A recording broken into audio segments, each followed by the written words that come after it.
السلام علیکم ورحمۃ اللہ وبرکاتہ۔ سوال یہ پیدا ہوتا ہے، کیا مومن ایمان والا حسد کرتا ہے؟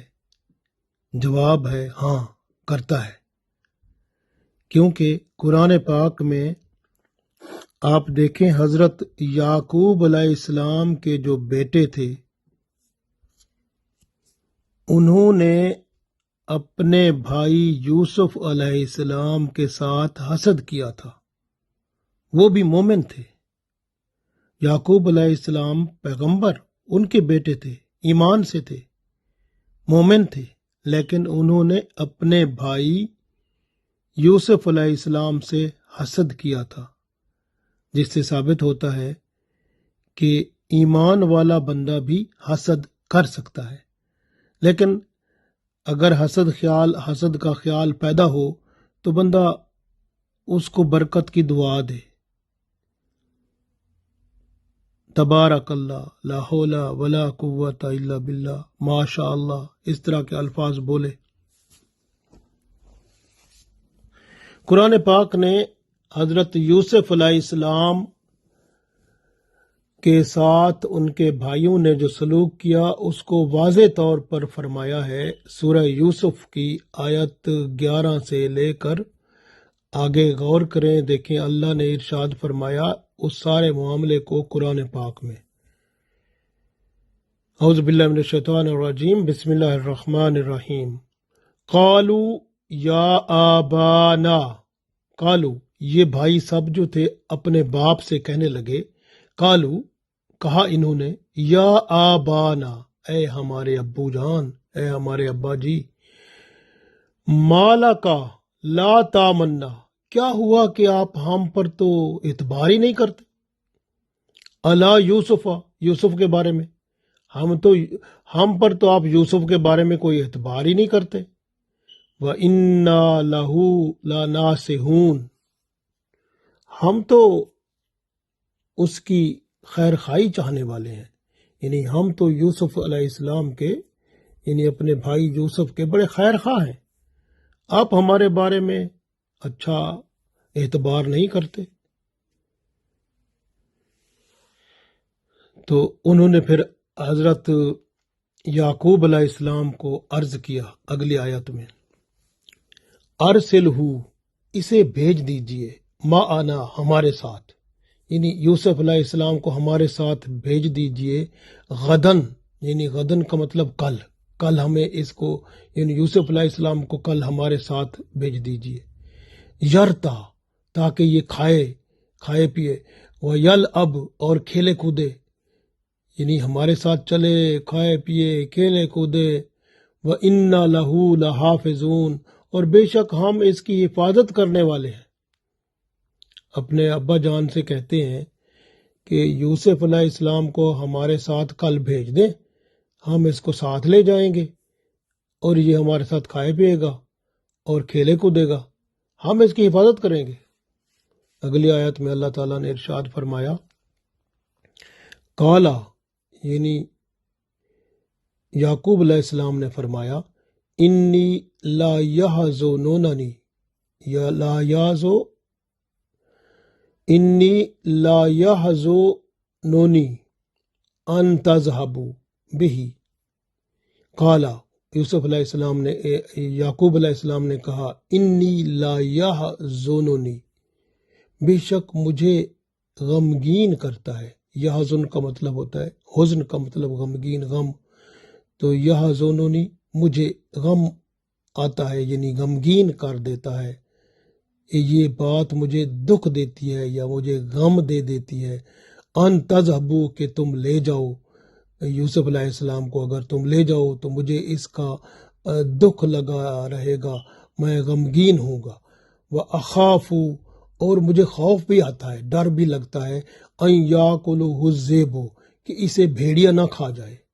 زیب کا مطلب بھیڑیا، یعنی اس کو بھیڑیا نہ کھا جائے، وَأَنْتُمْ عَنْهُ غَافِلُونَ، اور اگر تم اس سے غافل ہوگے تو بھیڑیا ہو سکتا ہے اس کو کھا جائے، یہ مجھے خطرہ لگتا ہے، تو اس لیے مجھے غم لگتا ہے، یعنی میرا دل نہیں کرتا میں اس کو آپ کے ساتھ بھیجوں۔ اس طرح سے یعقوب علیہ السلام نے ان کو یعنی حضرت یعقوب علیہ السلام نے اپنے بیٹوں کو کہا. پھر وہ بیٹے بولے اگلی آیت میں قالو وہ بولے لئن اکلہ الذئب قالو وہ بولے لئن اگر اسے اکلہ اسے کھا جائے زیبو کا مطلب وہی بھیڑیا یعنی اگر اس کو بھیڑیا کھا جائے وَنَحْنُ عُصْبَةٌ اور ہم تو اتنے سارے ہیں اتنے ایک جماعت کی طرح ہیں جماعت کی طرح ہمارے ہوتے ہوئے اتنی بڑی جماعت کے ہوتے ہوئے کیسے بھیڑیا اس کو کھا جائے گا. اگر ایسا ہو گیا اِنَّا إِذًا لَخَاسِرُونَ تو پھر تو ہم نقصان اٹھانے والے ہو جائیں گے. تو وہ اعتبار دے رہے ہیں کہ ایسا کیسے ممکن ہے, ہم اتنے سارے بندے ہیں اتنے سارے بھائی ہیں اس کے, ہم ہمارے ہوتے ہوئے اس کو کھا جائے گا تو ہم اتنے بڑے نقصان اٹھانے والے ہو جائیں, یہ ایسا نہیں ہو سکتا. یعنی وہ اپنے ابو کو وہ اعتبار دے رہے ہیں کہ ان کو یوسف علیہ السلام کو ہمارے ساتھ بھیج دیجیے. اگلی آیت میں اللہ تعالیٰ ارشاد فرماتے ہیں فَلَمَّا ذَهَبُوا پس جب وہ یوسف علیہ السلام کو لے گئے بہی اپنے ساتھ, یعنی اب یوسف علیہ السلام کو اپنے ساتھ لے گئے. وَأَجْمَعُوا اور انہوں نے جمع ہو کر کیا کیا اتفاق کر لیا ان یجعلوہ کہ ہم اسے ڈال دیں فی میں غیابت الجب, جب کہتے ہیں کنویں کو, غیابت کہتے ہیں اندھا, اندھے کنویں میں ڈال دیں. انہوں نے کہا کیوں نہ ہم اس یوسف علیہ السلام کو ایک اندھے کنویں میں ڈال دیں. آپس میں اتفاق کر لیا. تو یہ ہے حسد, دیکھیں نا اس طرح سے وہ یوسف علیہ السلام کو اندھے کنویں میں ڈالنے کا انہوں نے پروگرام بنا لیا. وَأَوْحَيْنَا إِلَيْهِ پھر ہم نے, اللہ تعالیٰ فرماتے ہیں ہم نے یوسف علیہ السلام کی طرف وحی بھیجی لَتُنَبِّئَنَّهُمْ کہ ہم تمہیں ضرور یہ پہنچا دیں گے کہ تم بِأَمْرِهِمْ اس بات کو, اس کام کو جو تیرے ساتھ یہ کر رہے ہیں تم انہیں جتاؤ گے. ہاذا اس کو, وَهُمْ لَا يَشْعُرُونَ اس وقت یہ جانتے نہیں ہوں گے. تو پھر آپ دیکھیں کہ جب یوسف علیہ السلام کے پاس یہ گندم لینے گئے تھے وہاں مصر میں, تو پھر مصر میں یوسف علیہ السلام نے ان سے جب بات کی تھی تو یہ ان کو جانتے تو نہیں تھے, یہ تو بعد میں پتہ چلا. تو اس وجہ سے یہ دیکھیں کہ انہوں نے پھر کیا ہوا کہ یوسف علیہ السلام کو کنویں میں ڈال دیا, اندھے کنویں میں ڈال دیا. پھر کیا ہوا تو پھر اگلی آیت میں اللہ فرماتا ہے وَجَاءُوا اور یہ آ گئے آباہم اپنے باپ کے پاس عشاءً, عشاء کا مطلب اندھیرا پڑے یعنی رات ہو جاتی ہے نا عشاء جیسے, تو رات اندھیرے کے وقت اپنے باپ کے پاس آ گئے. یبکون روتے ہوئے, یہ روتے ہوئے اپنے باپ کے پاس آ گئے رات کو جب اندھیرا چھا جاتا ہے, یعنی عشاء کا ٹائم بتایا ہے کہ اس وقت یہ اپنے باپ کے پاس آ گئے. پھر اگلی آیت میں اللہ نے فرمایا قالو یا آبانا انہوں نے کہا ابا جان انا ذهبنا نستبق ہم تو دوڑتے ہوئے آگے چلے گئے تھے. نستبق کا مطلب آگے نکل گئے, ہم دوڑتے ہوئے آگے نکل گئے تھے. وَتَرَكْنَا اور ہم نے چھوڑ دیا تھا یوسف علیہ السلام کو اندہ پیچھے متاعنا وہ جو ہمارا سامان کی گٹھڑی تھی یا سامان اسباب تھا جو بھی سامان تھا اس کے ساتھ ہم نے اس کے پاس یوسف علیہ السلام کو چھوڑ دیا. ہم تو آگے دوڑتے ہوئے چلے گئے تھے اور یوسف علیہ السلام کو ہم نے پیچھے چھوڑ دیا سامان کے پاس. تو پھر کیا ہوا فَأَكَلَهُ الذِّئْبُ بس اسے تو بھیڑیا کھا گیا. وَمَا أَنْتَ بِمُؤْمِنٍ لَنَا اور نہیں آپ ہم پر یقین کرنے والے. بِمُؤْمِنٍ کا مطلب تو ایمان لانے والے, یعنی ہمارے پر یقین تو آپ نہیں کریں گے لیکن ہو ایسے گیا ہے. لنا یعنی ہم پر. وَلَوْ كُنَّا صَادِقِينَ اور اگر ہم سچے بھی ہوں تو آپ تو ہماری بات کو ماننے والے تو نہیں ہیں, لیکن ہوا ایسے ہے کہ ہم نے یوسف علیہ السلام کو پیچھے چھوڑ دیا تھا سامان کے پاس اور وہاں پر ہم آگے نکل گئے تھے تو پیچھے اس کو بھیڑیا کھا گیا. تو اصل میں یہ بات ہو گئی ہے. تو آپ ہماری بات پر یقین تو نہیں کریں گے لیکن ہوا ایسے ہے, ہم اپنی بات میں سچے ہیں. اس طرح کی بات انہوں نے کی۔ اگلی آیت میں اللہ تعالیٰ نے ارشاد فرمایا وَجَاءُوا عَلَىٰ قَمِيصِهِ بِدَمٍ كَاذِبٍ، وَجَاءُوا اور وہ لے آئے عَلَىٰ پر قمیصِهِ یعنی اس کی قمیض، یعنی یوسف علیہ السلام کی قمیض بھی لے آئے۔ بدمن کا مطلب ہوتا ہے اس کے اوپر خون کے ساتھ، بی کا مطلب ساتھ، دم کا مطلب خون، بدمن خون کے ساتھ، کاذب کا مطلب جھوٹا، یعنی جھوٹا خون، یعنی خود خون اوپر کچھ لگا لوگوں کے خون سے بنا کے، تو وہ جناب لے آئے وہ ظاہر کرنے کے لیے، دیکھو جی ان پر تو وہ تو خون ان کی قمیض پر لگا ہے، وہ تو بھیڑیا کھا گیا اس کو۔ تو قال بل سولت لکم انفسکم امرہ، تو حضرت یعقوب علیہ السلام نے کہا کہ کالا فرمایا انہوں نے، بل سولت بلکہ تم نے تو بنا لی ہے، لکم یعنی تمہارے لیے، انفسکم تمہارے دل میں، امرن ایک کام، تو یعنی حضرت یعقوب علیہ السلام نے کہا کہ تم نے جو ہے نا یہ چال اپنے دل میں بات گھڑ لی ہے، یہ اس طرح کی بات یہ ہوا نہیں ہے، لیکن یہ تم نے اپنی طرف سے کچھ گھڑ لیا ہے اپنے اندر سے، تو یہ ہے کوئی چکر تمہارا۔ تو فصبر جمیل، میں تو اس پر صبر کروں گا، واللہ المستعان علی ما تصفون، اور پھر میں جو کچھ تم بیان کر رہے ہو تو میں اس کے بارے میں اللہ کی طرف اللہ کی مدد کا طلبگار ہوں۔ آپ غور کریں کہ اس میں جو ہے ان آیات میں آپ کو پتہ چل گیا کہ یوسف علیہ السلام جو کہ حضرت یعقوب علیہ السلام کے بیٹے تھے، اور باقی جو آپ کے بھائی تھے وہ دوسری بیوی سے تھے، یوسف علیہ السلام اور بنیامین یہ دو بھائی ایک اور بیوی سے تھے۔ اب حضرت یعقوب علیہ السلام ان سے بہت پیار کرتے تھے اور وہ جلتے تھے، تو اس طرح سے کیا ہوا کہ انہوں نے حسد کیا یعقوب علیہ السلام کو، کچھ بتایا اور کیا کچھ، یعنی ان کو بتایا بھیڑیا کھا گیا، اور یہ خود ان کو حضرت یوسف علیہ السلام کو حسد کی وجہ سے، بھائی ہمارا باپ تو اس کے ساتھ ہی لگا رہتا ہے تو اس کو نکالو، یعنی کندھے کنویں میں ڈالو، تو وہ پھر حضرت یوسف علیہ السلام کو اندھے کنویں میں ڈال کے آ گئے۔ تو یہ سارا معاملہ تھا کس وجہ سے؟ حسد کی وجہ سے۔ تو یہ حسد جو ہے اتنا خطرناک ہے، یہ بندے سے کچھ بھی کرا سکتا ہے۔ یہ لوگ ایماندار تھے، بعد میں انہوں نے توبہ کر لی تو اللہ تعالیٰ نے معاف فرما دیا، اور حضرت یوسف علیہ السلام نے بھی معاف فرما دیا تھا، تو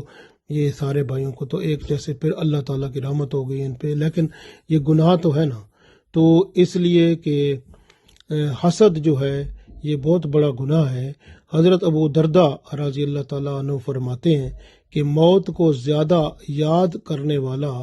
حسد سے بچ سکتا ہے، تو موت کو زیادہ یاد کیا کرو تاکہ حسد جو ہے وہ اپنے اندر پیدا نہ ہونے پائے، کیونکہ حسد حرام ہے، یہ رب تعالیٰ کی طرف سے دی ہوئی تقدیر اور جو اللہ کی تقسیم ہے اس کو نہ ماننے کے برابر ہے، اور اللہ تعالیٰ کو ناراض کرنے والا ہے، اور یہ باطنی پاکیزگی کی بجائے باطنی گندگی عطا کرتا ہے، یعنی اتنا غلیظ کام ہے یہ جو حسد والا کام ہے، اور پھر اس سے بندہ دوسروں کو تکلیف بھی پہنچاتا ہے۔ حسد جو ہے اس سے بہتر ہے کہ بندہ قناعت کرے، اللہ تعالیٰ نے جو کچھ دیا ہے اس پر شکر ادا کرے، اور وہی کچھ کافی ہوتا ہے، کیونکہ حاسد ہمیشہ غمزدہ اور رنج و علم میں مصروف رہتا ہے، اور دنیاوی زندگی اس کی سکون سے نہیں گزرتی، کیونکہ اللہ تعالیٰ جو اس سے ناراض ہوتا ہے، اور جو برائی یا مصیبت وہ دشمن کے لیے چاہتا ہے لیکن اللہ تعالیٰ وہ اسی کے کھاتے میں ڈال دیتا ہے۔ اس لیے حاسد جو ہے وہ اللہ کی طرف سے ہمیشہ وہ محروم رہتا ہے رحمتوں سے، یعنی یہ جو حسد کرنے والا ہوتا ہے وہ ہمیشہ یہی چاہتا ہے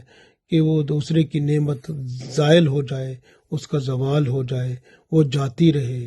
تو یہ چیز جو ہے یہ اللہ کو بہت ناراض کرتی ہے۔ کافروں کے حسد کرنے سے ایمان کی نعمت فوت ہو جاتی ہے۔ اس لیے جو ہے نا حسد جو ہے یاد رکھیں کہ یہ نقصان دہ ہے۔ جس پر حسد کیا جاتا ہے وہ بیچارہ مظلوم ہوتا ہے، کیونکہ حسد کرنے والا جو حاسد ہوتا ہے وہ ظالم ہوتا ہے، اور جس پر حسد کیا جاتا ہے وہ مظلوم ہوتا ہے۔ اور یاد رکھیں کہ حاسد کی نیکیاں جس پر حسد کرتا ہے اس شخص کے نامہ اعمال میں لکھی جاتی ہیں، اور جس پر بندہ حسد کرتا ہے نا اس کے برے اعمال حاسد کے نامہ اعمال میں لکھے جاتے ہیں۔ حاسد کی نعمتیں چھین لی جاتی ہیں اور وہ سکون کو بھی ترستا ہے۔ اس لیے یہ حسد کرنا بہت برا کام ہے، اور یاد رکھیں کہ حاسد ہمیشہ وہ مغموم رہتا ہے، پریشان رہتا ہے۔ حاسد کی مثال ایسے ہے کہ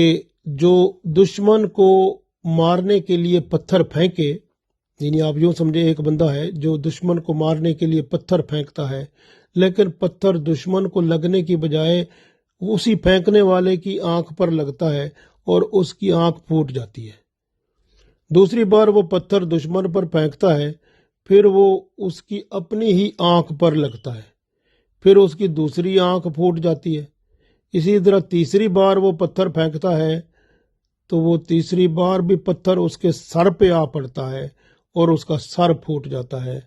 اس طرح سے یعنی دشمن سلامت رہتا ہے اور اس کا کباڑہ نکل جاتا ہے۔ حاسد اسی طرح ہوتا ہے، یعنی وہ اپنی سب کچھ تباہ کر بیٹھتا ہے، لیکن اپنے ساتھ زیادتی کر کے نقصان اٹھا کے جب دیکھتا ہے تو اس کے پلے کچھ بھی نہیں ہوتا، حتیٰ کہ اس کے نیک کام بھی اس کے کھاتے میں جا چکے ہوتے ہیں جس پر اس نے حسد کیا تھا، اور اس بندے کے گناہ اس حاسد کے کھاتے میں آ چکے ہوتے ہیں۔ کتنا بڑا یہ برا کام ہے، اور حسد کا سبب تکبر، غرور، عداوت، مال اور جگہ کی دوستی ہوتی ہے۔ اور یاد رکھیں کہ حسد ہمیشہ جو ہے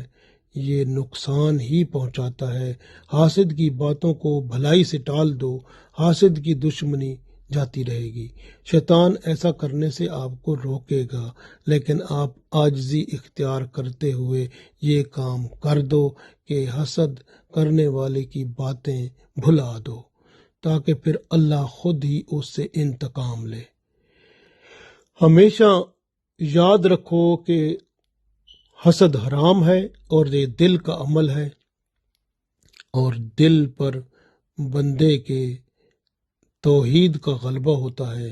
کیونکہ اللہ کی محبت دل سے شروع ہوتی ہے، کیونکہ ایمان دل میں ہی ہوتا ہے۔ اس لیے اگر آپ ایمان کی سلامتی چاہتے ہیں تو پھر حسد کو نکال دیں۔ اگر کبھی بھی حسد پیدا ہونے لگے تو اس وقت ماشاء اللہ، تبارک اللہ، لا حول ولا قوت الا باللہ پڑھ لیں، تاکہ دوسرا بندہ سلامت ہو جائے اور آپ پر بھی اللہ کرم کر دے، اور اللہ تعالی ہم سب کے دلوں میں اپنی محبت پیدا کرے اور اس کو پھر قائم و دائم فرمائے، تاکہ ہم اللہ کے بتائے ہوئے قانون کے مطابق اس دنیا میں زندگی گزاریں اور دنیا اور آخرت میں کامیاب و کامران ہوں۔ اللہ توفیق دے، آمین۔